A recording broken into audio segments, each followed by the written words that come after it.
자, 여러분들 반갑습니다. 오늘부터 우리 마이크로튼의 천국 가는 순례자를 위한 신학 요약본을 가지고 공부하도록 하겠습니다. 반갑습니다. 왜 대답을?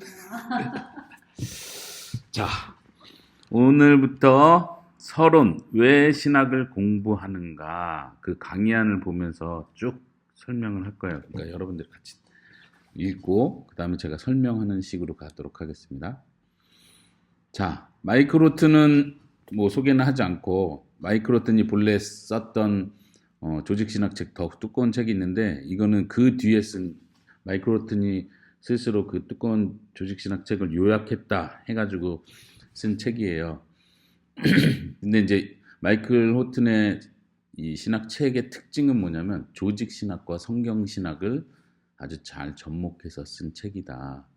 보통 이제 조직신학과 성경신학 따로따로 공부하는데 요즘은 계속해서 많은 학자들이 조직신학과 성경신학을 접목해서 쓰려고 많이 노력을 해요. 마이크로튼이 그런 면에서 아주 탁월한 신학자라고 생각하고 이제 서론 부분에서 왜 신학을 공부하는가입니다.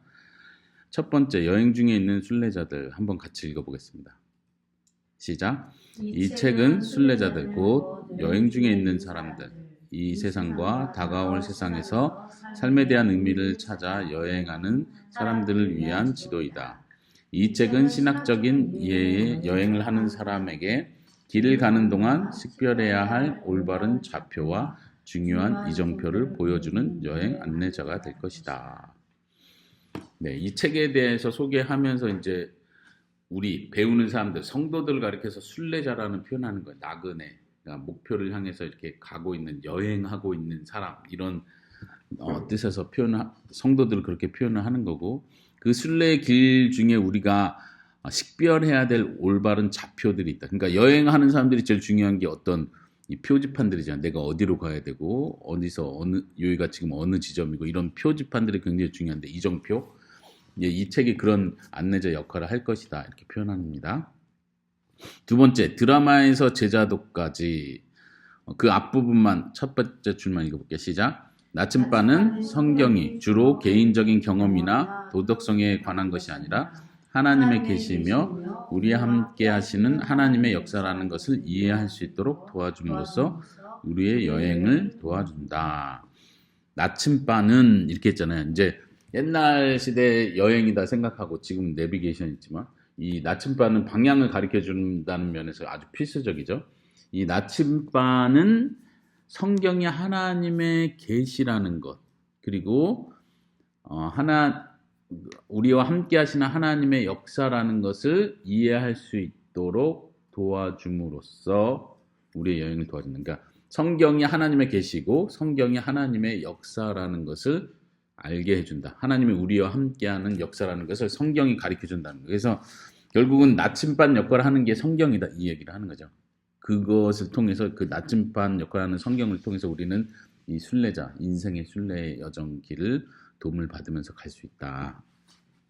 근데 이제 제목에서 드라마에서 제자도까지잖아요. 이제 이 드라마에서 제자도까지라는 이 컨셉이 마이크로튼 책의 특징이라고 할 수 있는 거예요. 그래서 서론 부분에서 이걸 얘기하는 건데 거기 보면 네 가지 D로 시작하는 것들 있죠. 한국어로 보면 드라마, 교리, 송영, 제자도.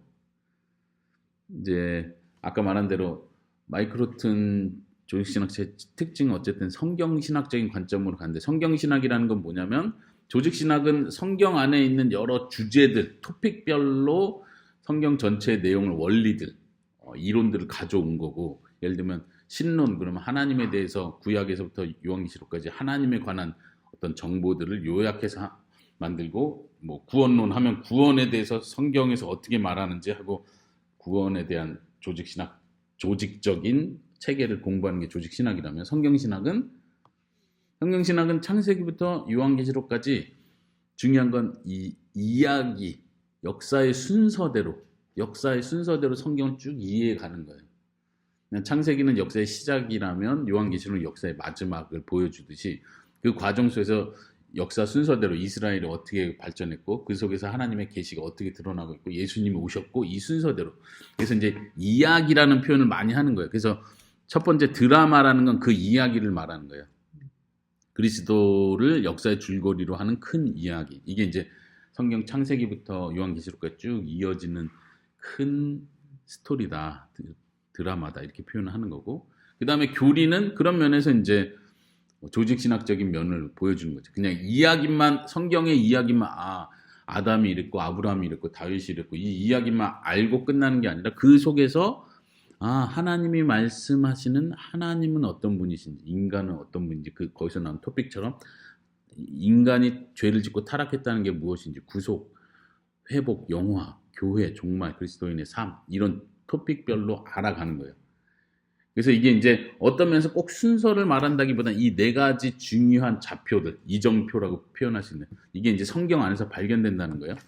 그리고 이제 교리 다음에 우리는 보통 이제 성경 공부하면은 성경 이야기, 그 안에서 찾아낸 교리, 이 정도로 그냥 성경 공부를 끝내려는 경향이 있는데, 이제 마이클 로튼이 강조하는 게 이 송영이에요.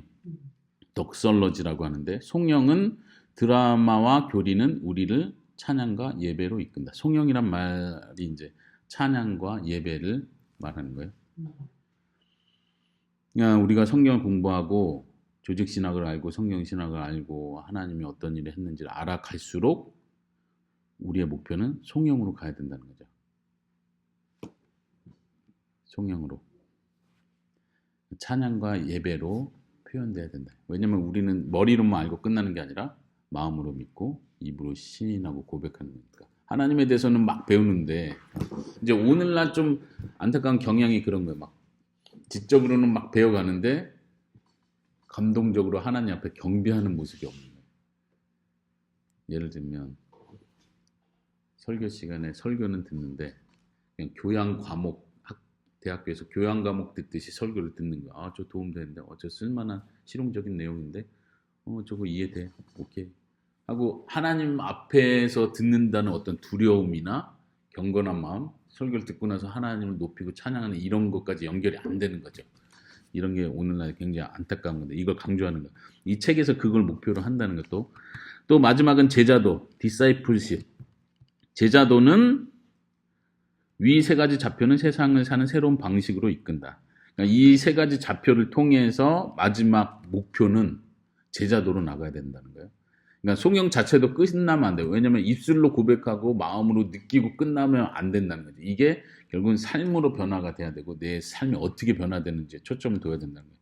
그래서 어쨌든 마이클 로튼 이 책을 통해서 이 네 가지를 다 섭렵하려 하는 거예요. 그리고 이제 나중에는 최종적으로는 책이 다 끝날 때는 이 각 챕터별로 이 드라마 송영, 드라마 교리, 송영 제자도를 각 챕터별로 이걸 다 정리해서 한눈에 볼 수 있게 딱 제시를 해줘요. 그런 면에서 굉장히 훌륭한 책이라고 저는 확신을 합니다.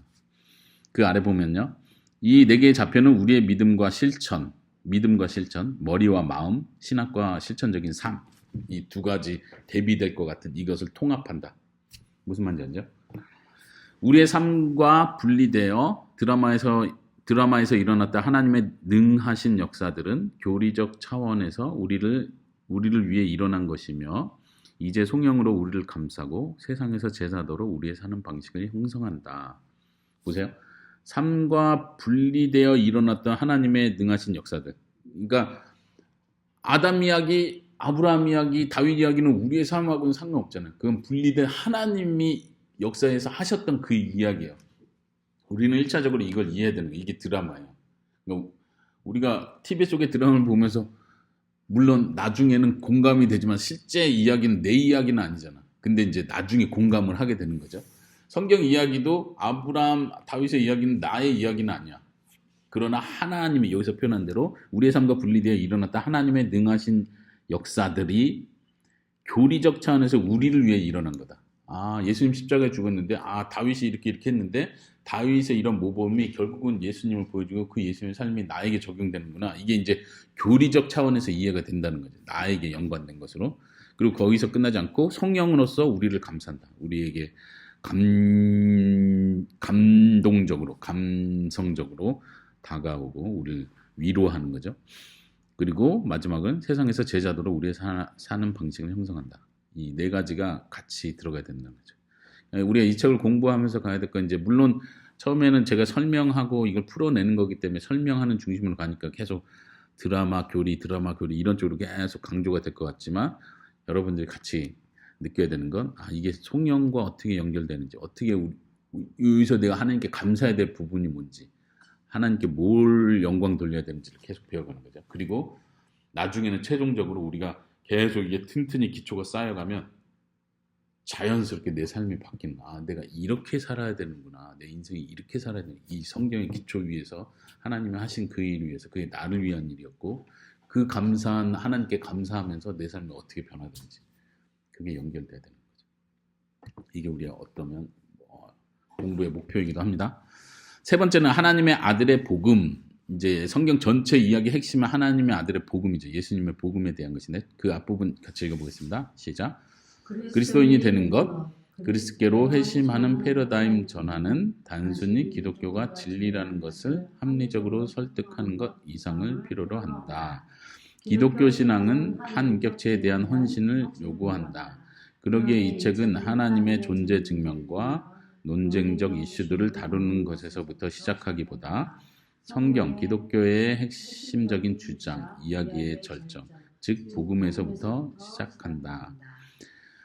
여기서 이제 접근 방식을 설명하는 게 이 책을 소개하면서 다시 말하면 다른 책 같으면 어쩌면 조직신학은 서론 부분에서 더 이런 하나님의 존재 증명을 하려고 막 그러겠죠. 하나님의 속성을 이야기하고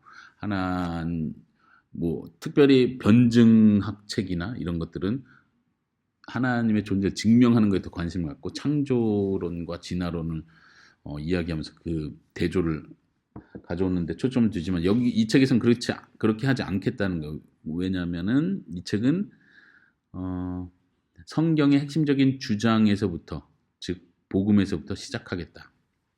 왜냐하면 그 중간에 기독교 신앙은 한 인격체에 대한 헌신을 요구하는 것이다. 단순히 그냥 머리로 아는 것, 진리를 합리적으로 이해하고 설득하는 것 이상의 문제다.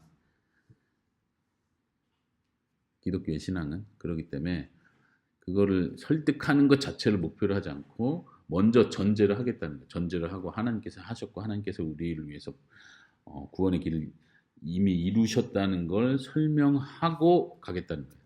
그 이제 제가 빨간색 글씨는 그 책 자체를 인용한 부분이에요. 계속 앞으로 나오는 빨간색 글씨는 그리고 가로 안에 있는 빨간색 글씨 끝에 있는 가로 안에 있는 글씨는 그 책의 페이지를 가리킵니다.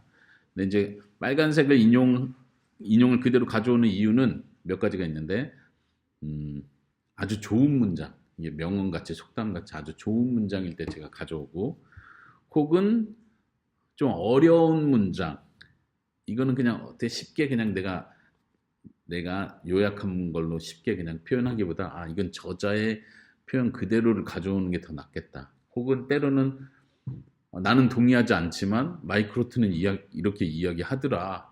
내가 동의하지 않을 때도 인용을 그대로 가져왔어요. 왜냐면 여러분들이 직접 판단하시라고. 그래서 인용한 부분들이 종종 나오니까 인용한 부분은 항상 같이 읽어볼게요. 그러니까 인용 부분 읽을 때는 잘 집중해서 읽어보세요. 이 마이크로튼의 표현이 사실 마이크로튼이 굉장히 천재적인 것 같긴 한데 천재적이라서 우리한테는 좀 힘들 수 있어요. 그냥 표현이 되게 어려울 때가 많아요. 아까 얘기한 것처럼 처음 서론을 여행자로 비교했잖아요. 순례자, 여행자. 근데 그런 은유적인 표현들을 되게 많이 써요. 마이크로튼이. 조직 신학적이고 논리적이고 합리적인 글을 쓰는 것 같으면서도 은유적인 얘기를 같이 막 해버려서 때로는 마이크로튼이 뭘 얘기하려고 하지? 어느 입장인 거지? 이게 애매할 때가 있는데 잘 읽다 보면은 그 취지를 이해할 수는 있어요. 자, 빨간 글씨를 같이 읽어보겠습니다. 시작.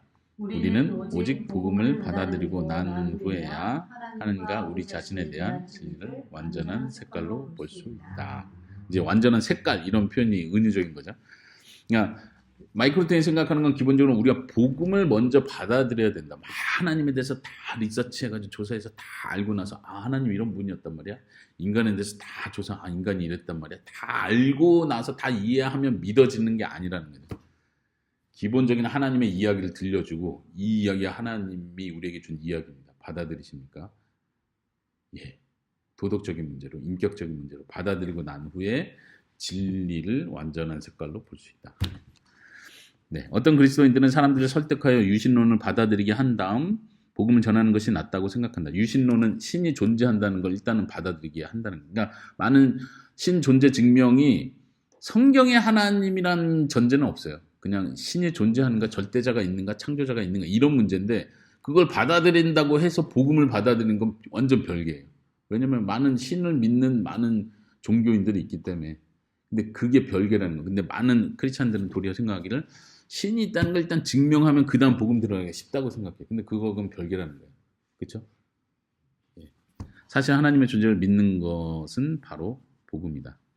그러니까 복음, 하나님이 어떤 일을 하고 우리 인간에게 어떤 일이 일어나는지를 알고 받아들일 때 하나님을 자연스럽게 받아들이게 된다는 얘기죠.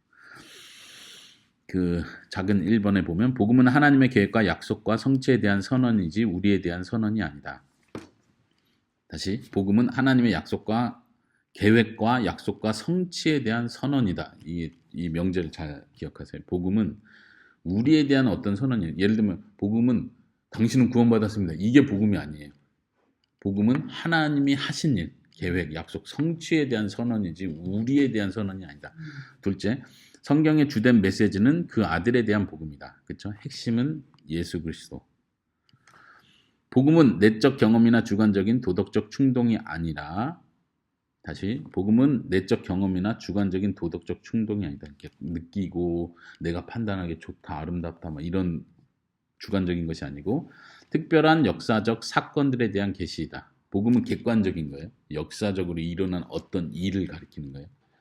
세 번째, 복음은 과거 역사 속에서 나타난 하나님의 하신 일에 대한 선언이지만, 그렇죠? 앞에서 얘기했어요. 그렇지만 성령님이 그 유익을 지금 우리에게 적용하신다.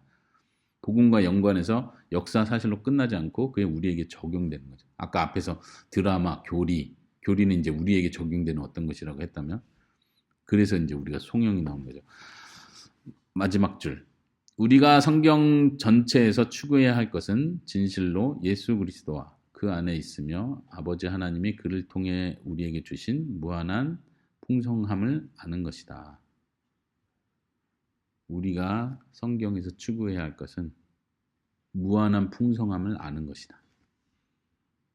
예수 그리스도와 그 풍성함을 아는 것. 네. 여기까지가 서론이었습니다. 왜 신학을 공부하는가? 자, 일단 끊고 여기까지 잘 이해가 됐습니다.